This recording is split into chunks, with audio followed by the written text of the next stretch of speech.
Ladies and gentlemen, from Canada, your reigning defending classic physique champion, Chris Bumstead. The Canuck. And might I add, the stash is a little thicker this year. It does look a little thicker, yes. Very Freddie, the singer from Queen. Well, listen, we're going to go a little back and forth here because we can't let this moment go. I got Breon Ansley here, two-time champ. He has no mustache, okay? Listen, clean shaven. He says he did not lose by the mustache, and he's going to prove it this year, Chris.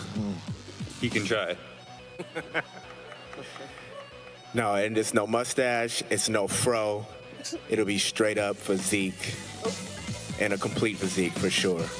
Bob, this is the apples and oranges type of a thing, because the physiques are not similar.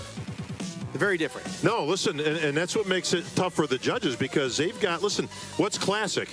Is classic a look? Is it the physique? Is it a combination of both? Breon, you got beautiful lines, man. Obviously, there's a reason that you won the title. But you're right, Chris. I mean, he's 6 inches taller than you. He's got the he's got the hair working, you know, and the whole thing. It's apples and oranges. What are you going to give to the judges that they can distinguish and get that title back in your pocket? I'm just going to outpose. I think it's outpose, Chris. It's just not about my... Where's he weak? Where do you get the champ? Oh, I get him everywhere. I get him everywhere. Everywhere. I'm more complete. I have a more superior physique from head to toe. And it's just about displaying it correctly.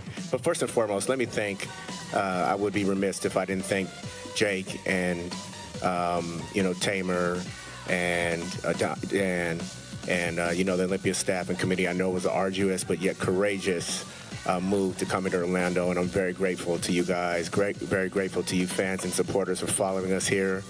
You guys, make us, and you guys are everything to us. Thank you guys so very much. And we get to display our hard work, and we're very grateful, I know all of us are, to put it on display finally for you guys at the end of the year to finish this year off very, very strong. But back to you, Dan.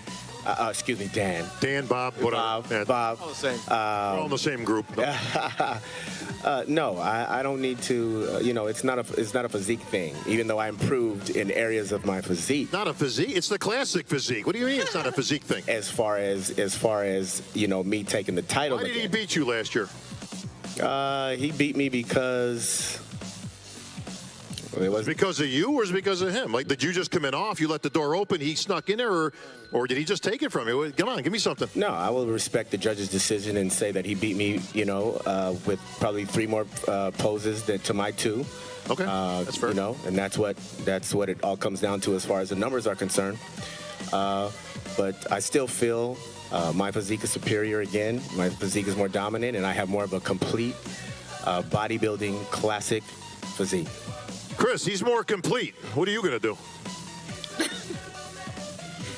When I came in last year and you asked me this similar question, I told you classic physique hadn't found someone who had set the standard of what it was meant to look like.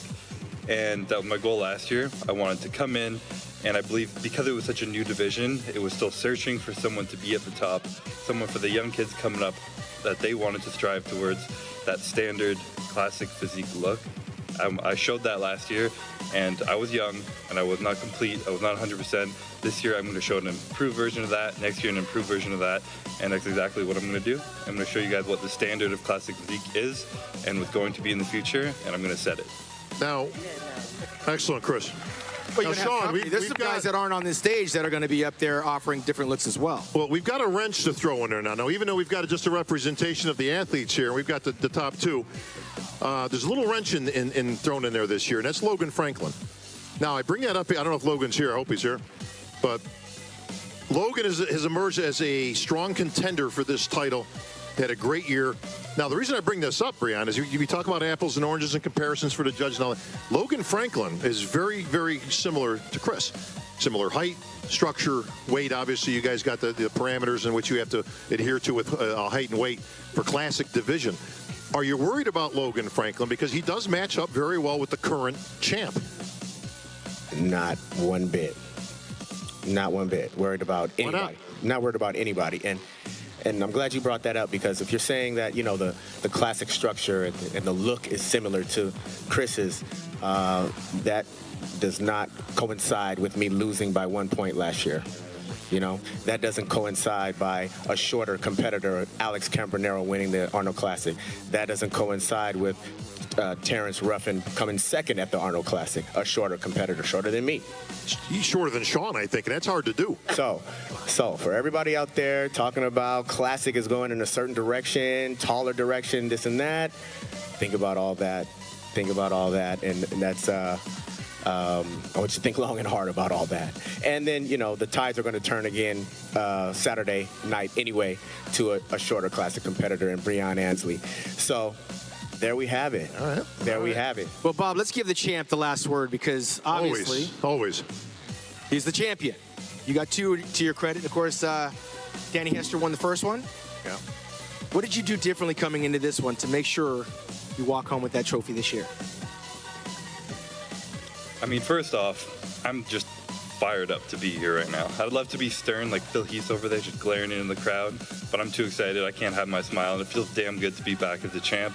And I'm excited to be here in front of you guys in Orlando, and I know we've all had some struggles finding gyms around our city and whatnot, but no struggle compared to what it must have been like moving this entire show across the entire country. Right. So I'm grateful for Dan and the Olympia team that we can be here right now and put on a show for the crowd at home on pay-per-view watching this. I'm super grateful for everybody and just really excited to be here, to be completely honest. So I had to put that out there. Can't have my smile right now. But different this year, it was just more work, to be completely honest. Last year was a learning process for me, and it was something I didn't feel like I was falling into my groove quite yet. And this year I really found myself. I got some advice from the champ himself, the GOAT, Phil Heath, and it was exactly what I've been doing this year. He told me to get to know Chris the man, not Chris the bodybuilder. Exactly what I'd been chasing throughout the year. I kind of got more in touch with myself, my mind, my mindset.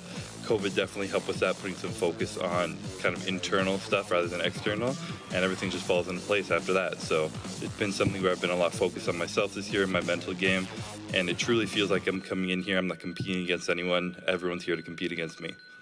Spoken like a true champion right there. Chris Bumstead.